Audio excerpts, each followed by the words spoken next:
అంటావా అంత నిష్ఠాగరిష్టగా వాళ్ళు భక్తి చేసేటువంటి వాళ్ళు.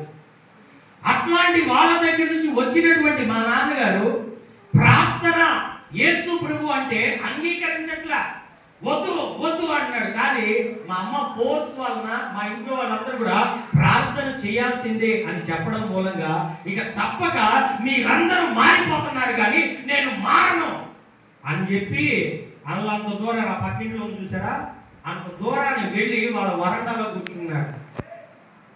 మా నాన్నగారికి అర్థమవుతుంది, ఎందుకంటే మన సమస్యలు పోవట్లేదని అర్థమవుతుంది, మన బాధలు పోవట్లేదని అర్థమవుతుంది, మన ఇబ్బందులు పోవట్లేదని అర్థమవుతుంది, మన కుటుంబంలో సమస్యలు పోవట్లేదు, దీనికి ఒక దారి కావాలి అని అర్థమవుతుంది.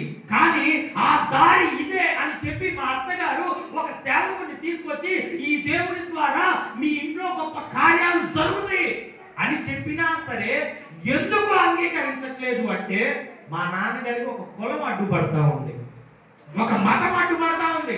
ఎన్ని కష్టాలున్నా, ఎన్ని బాధలున్నా సరే, ఎన్ని ఇబ్బందులున్నా సరే అనేక మంది ఈ దేవుని దగ్గరకు రాకపోవడం గల కారణం ఏమిటంటే వారికి ఏదో అడ్డుబండలుగా ఉంటుంది.